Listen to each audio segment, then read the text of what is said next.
So I just remembered I haven't showed you guys the new Ski-doo yet. We just picked this sled up not too long ago. This is a 2019 Ski-doo MXZ TNT with the 600 IRE tech in it.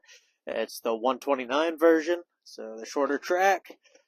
This thing is a blast to ride. We're going to take it for a ride here in a little bit. Pretty much all stock, other than it's got a Link Q bag and it's got the X seat on it, so it's a little bit firmer, a little sportier seat than what comes on it originally. So my wife was looking for a new sled. She had Polaris in the past, and they seemed a little tippier to her on the corner, so she wanted to try something else out. So I told her there's a lot more ski pressure on these Ski-doos, so to try those out. They're a lot more stable. They turn a little harder. They don't have as light a feeling as the Polaris, but I told her to try one of these out and see how she likes it. And she tried it out, and she really liked it. So we found a good deal on this. It had just under 5,000 miles when we bought it, just maybe a couple weeks ago or whenever we bought it. I don't remember. But yeah, so we got a pretty good deal on this. Just under 5,000 miles, no issues, and we only give $4,500 for it. So I thought that was pretty good. Yeah, some people might say it's got a lot of miles, but I guarantee that motor, well, I can't guarantee it, but I think that motor's still got another 5,000 miles to go. Those 600 IRE techs are pretty bulletproof, so this thing, I can't get over how quiet it is. And how easy it starts. It's amazing how easy that thing starts. Alright, let's go ahead and hop on the sled, take it for a ride, check out the trails. Over the weekend, I'm not sure how the trails are going to be actually. Over the weekend we got a ton of rain, warm weather. I think it was close to, I don't know if it hit 50. If not, it was in the high 40s, and we got a bunch of rain, like I said. Today's a completely different story. It is, I don't know, what is it, Wednesday? February 14th. Whatever that is. But yeah, so we're getting a little snow. We got a few inches overnight, a couple inches, I don't know. Hard to tell, it's blowing around like crazy. But so hopefully the trails aren't too bad. I know they're not going to be great, but riding's riding. So I do got to work today. I got a bunch of work to do, but the garage is freezing this morning, and I wanted to. I figured I'd just let it warm up in there, and I'll take a little ride while it's doing that. So yeah, I filled this bridge in, I don't know, not too long ago, and as you can see, we lost the snow and it kind of went under again, but it is what it is. So I've been driving a Renegade 900. This is not the trails, this is just personal trail to get up to the VAS system. So I've been driving a Renegade 900, 4-stroke, non-turbo, older version, the XS platform or chassis, and it goes pretty good. I'm a 2-stroke guy though. I've never tried any of the 4-stroke turbo, so that might change my mind, but I don't know. I like the power delivery of the 2-stroke. When you're snowmobiling, I like to get onto it and be a little afraid of it, actually, you know. And with the 600, you can do that on the trails.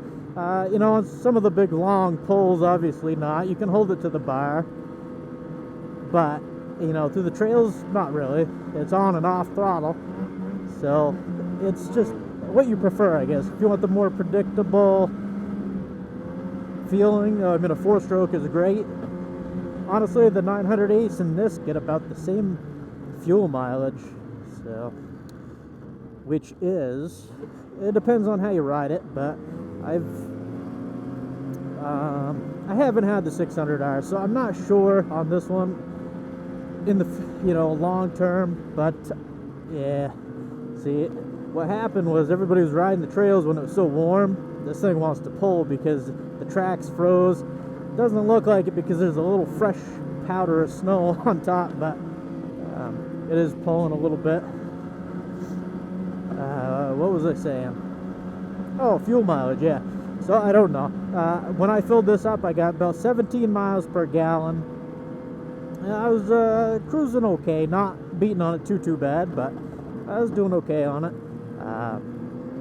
Now, in comparison, a Polaris, the 2020 Polaris Indy XC600 I had, it seems like it didn't, no matter what you did with that thing, if my wife was driving it, and just, you know, putting right along, or if I was on it, hammering on it, it got a solid 12 miles per gallon no matter what.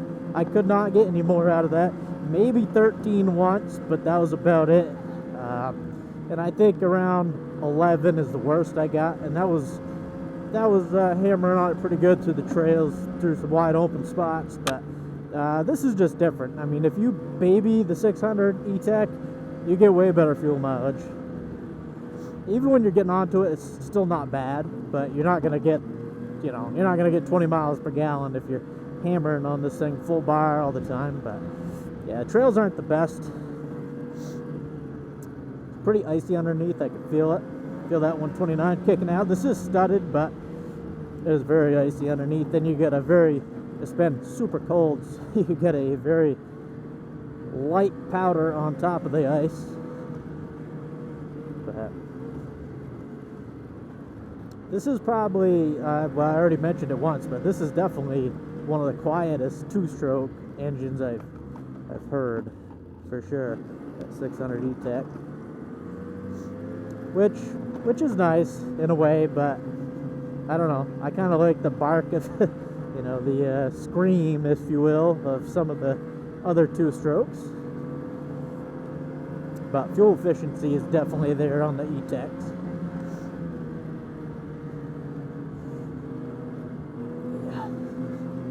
See, like the Polaris right now, you'd turn it, your skis would be lifting off the ground unless you do some heavy-duty leaning with it.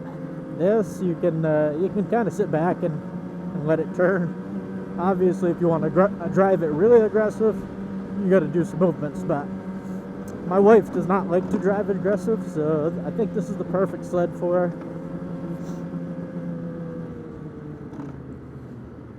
This is the 129, like I said.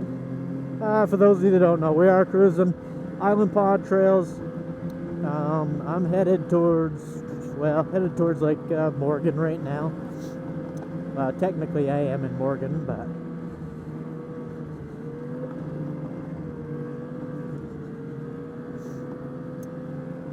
yeah, so it's definitely not been a great winter for snowmobiling, but I'm sure all of you guys know that, because no matter where you are, it seems like there's not much snow anywhere. Yeah, we're getting some snow today, but it's not a lot. It's mainly just blowing around, as you can see.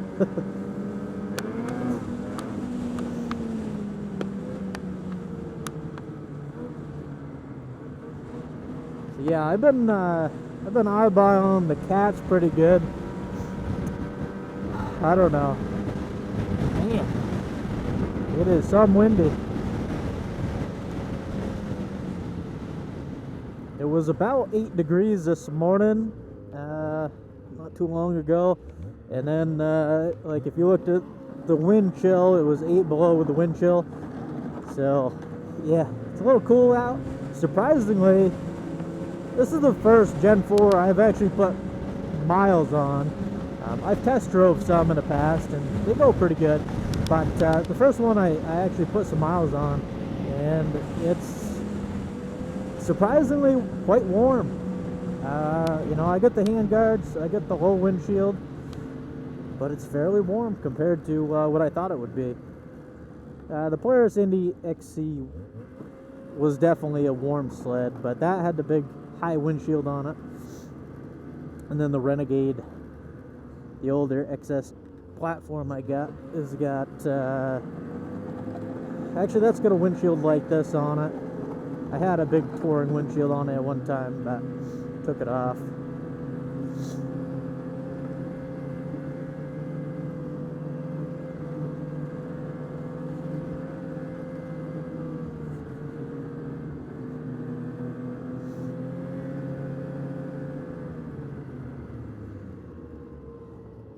I know they did shut down some of the trails in Island Pond over the weekend because of all the rain we got.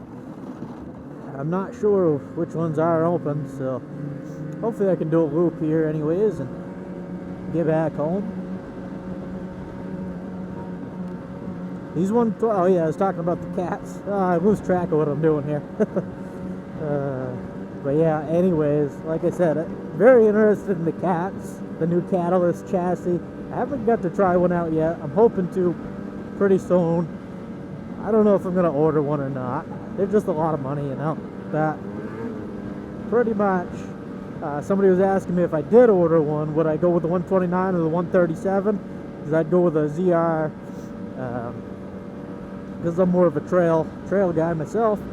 And I like the 129 sleds. The 137s definitely have better flotation if you're off trail, and they might hook up a little better, you know, because you get a little longer track length. But I've never had an issue on the trail with the 129 not having enough traction, unless it's pure ice, and then it doesn't matter what you're riding, you're gonna have no traction. But pretty much, yeah, I like the nimbleness of the 129s.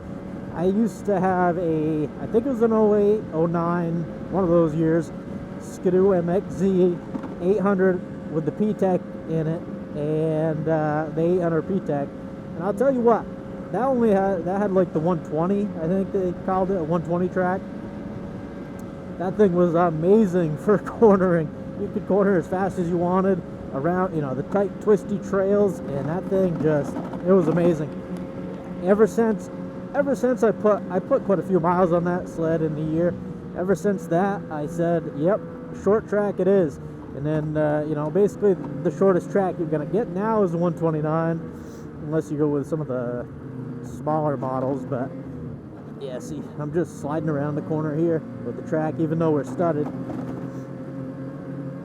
It's pretty icy. But yeah, so I like the 129s better, personally. That's what I would go with. I was looking at the 858. They're just so much money. You know, if you buy the base model, 858 ZR, you're talking 15 grand, I think it is. Maybe it's a little less than that, I don't know. But then, no, I think it is. And then if you want the, you know, the fancy dancy one with the attack suspension where you push button on the fly, you just change your firmness and everything, you're talking, what was it, 18,000, I think, 18 something, 18.5. That was a lot of cash. You know, I could definitely spend 18,000 on something probably more beneficial to me, but doesn't mean I'm not going to do it. It just means I shouldn't do it, you know what I mean? I'm definitely going to update my sled next year, and we'll see what I get. I don't know. If I order the cat, you'll be the first to know.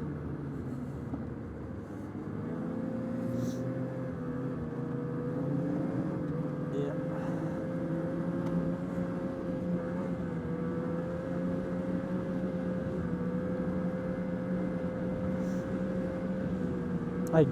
I will say, like the 600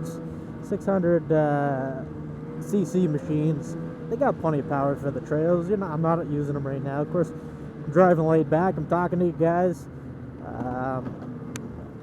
Yeah, AC. And yeah, but I do notice on some of the long pulls, if I hold this thing, you know, I can hold it wide open for a while. And with my 800, when I was driving the 800s, or I've test drove a few 850s, you can't do that. I mean, you can hold them wide open for a little bit around here, but not like the 600. 600, you hold it wide open, you're like, I wish I had a little bit more, a little more exhilarating power, you know. And with the 800s, I mean, sometimes you could certainly wish for more, but it's just different, you know, a little more exciting.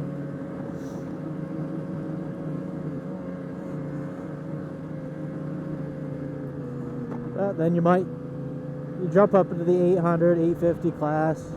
You might sacrifice a little reliability, as these 600s do seem to hold up better, it seems like, to trail riding, or pretty much anywhere. Usually you can see some high mile 600s on the trails. And the 850s, 800s, not so much. When we were searching for an 850 E-Tech for it, because she really wanted to try out the Ski-doo, I saw a ton of 850 E-Techs that had the motors changed out on them. I was like, wow. You know, of course, they were the older ones, I guess, 17 maybe when they first come out. But like every used one had a new motor, whether it had 3,500 miles on it or 10,000 miles. It seemed like every motor was changed, which I was kind of surprised about, but it is what it is.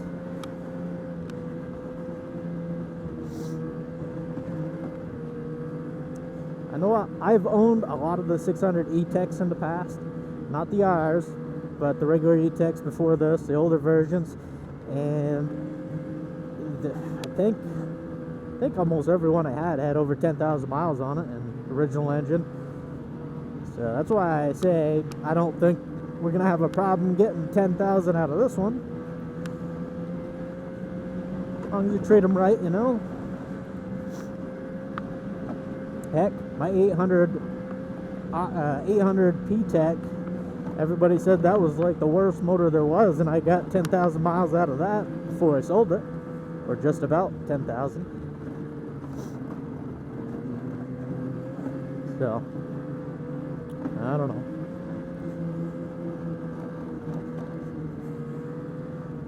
Definitely wouldn't want to be whipping around these corners too fast today. Like I said, they are icy. Every corner I hit, I can feel the back end slide out a little bit.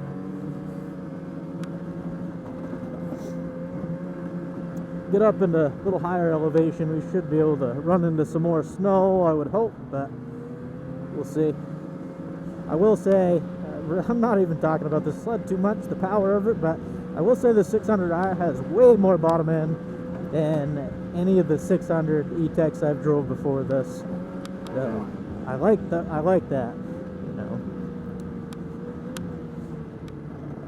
I don't exactly know what they did to it. I don't know if it's just like clutching refinements. I know that there's supposed to be some differences in the motor, so they probably just, I don't know, tuned her a little differently, but definitely more bottom end than the older E-Techs, which is nice because that's one complaint I had about the old 600 E-Techs. I never really liked the motor. I know they got amazing fuel economy and they'd go big miles, but I didn't like the lack of low end power. I was used to like the Polaris 600, which had a bunch of power on the low end, and then the Arctic. Yeah, I mean, you can see that's just straight ice underneath there. Straight ice on this trail right here. All the snow blew off of it. But yeah, not great. Hopefully we get some more snow before, you know, winter ends, but we ride on what we got for now.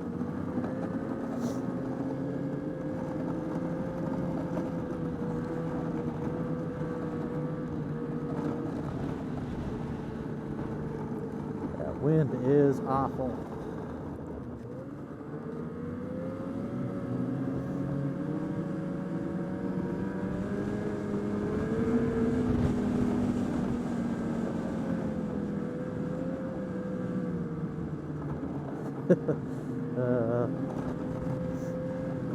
I figured I'd come out today to see how the trails were because I know my wife wanted to go for a ride. And when she got home from work, but I don't think so. It's just too icy. She's not going to enjoy it. A little bumpy out, but this sled takes the bumps pretty good. So this is a base model too, TNT. Like, it's got the plain Jane shocks on it. Yeah, she still goes good.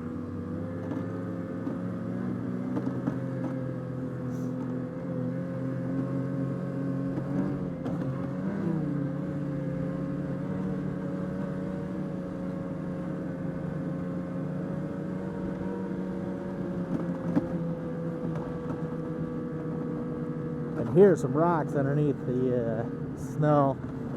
Not great.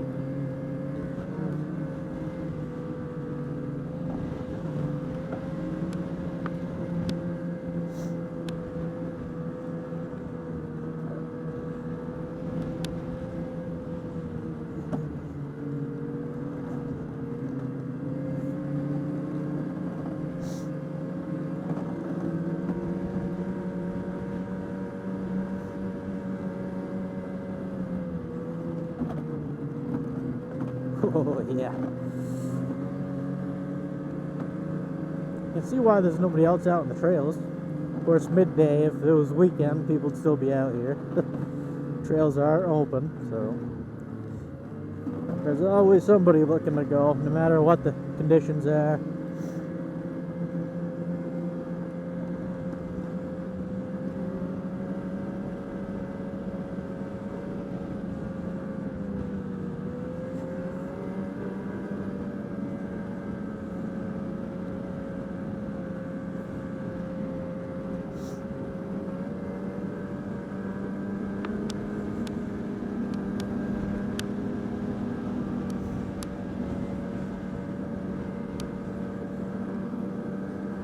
Trails might be getting a little better as we go.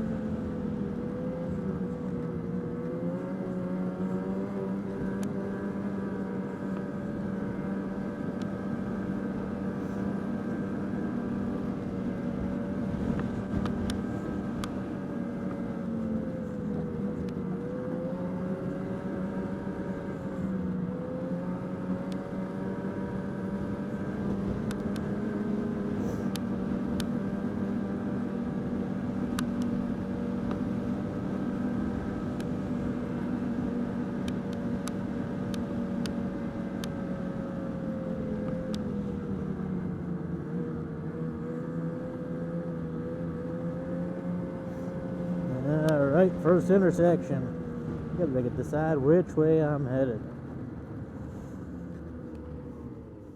Now looking at everything, I'm probably just gonna head straight back. I gotta get to work. Hope you guys enjoyed the video, a little trail ride, a little ride along, and have a good day.